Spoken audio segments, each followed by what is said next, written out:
I'm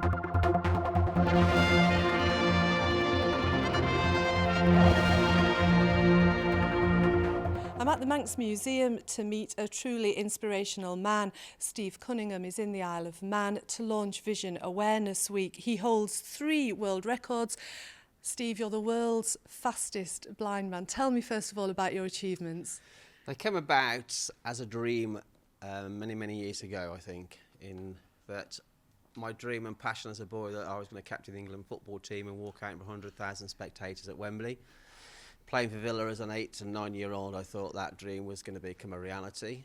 But losing my eyesight in a 16-week period at the age of 12, clearly that it wasn't going to be a reality. However, I think if you've got a dream and a passion and there's something that you really want to do in life, regardless of whether you've got a disability or not, it's down to you, the individual person, to put things together, set yourself some goals, set yourself some targets, get the right sort of team around you, and really there and after the world's your oyster. And I think my parents were always saying to me that there's nothing that you can't achieve in your life, Steve, and the only thing that's going to stop you doing that is yourself. So as my rehabilitation went on after losing my eyesight, I started to play football.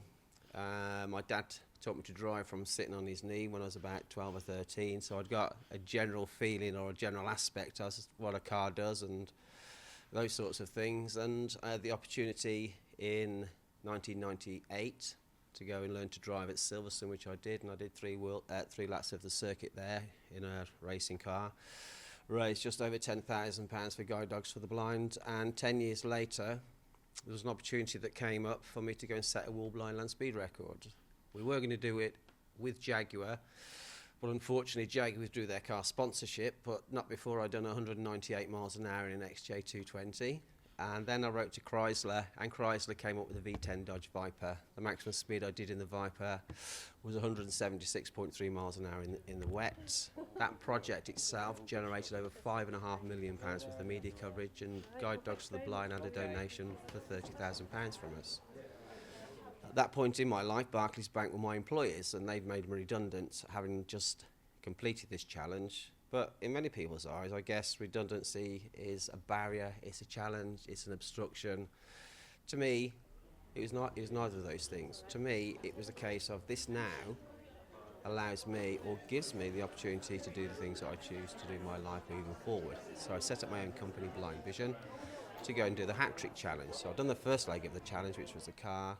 I then went and did 2 world offshore powerboat records, reached a land speed of 230 miles an hour, missing the overall world record held by a fully sighted Norwegian by 800ths of a second. And in 2004, I became the first blind person in history to fly an aeroplane around the UK.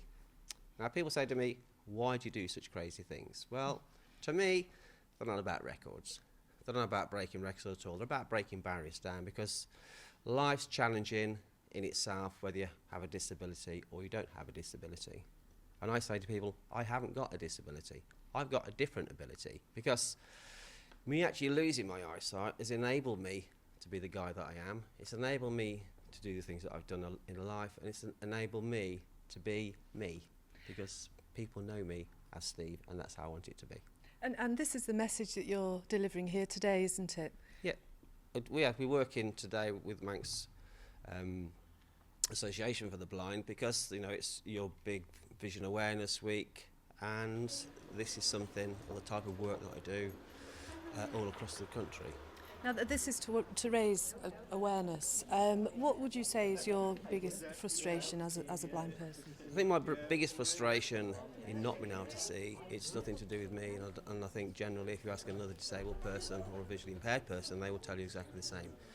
The problems you actually face are not with your limitations, your frustrations are about people's limitations and people's lack of respect for you as well. Because I think when you can't see, you're put in a box, and the general public, due to their lack of education, will put you in a box, and they're probably not wrong in doing that. So this week for us is a great opportunity to actually work with the general public, work with industry, work within society, and say to them, right, we can do whatever it is we want to do. All we need to do is work with you guys to give you a little bit more of an understanding and a knowledge and an education as to how it all works.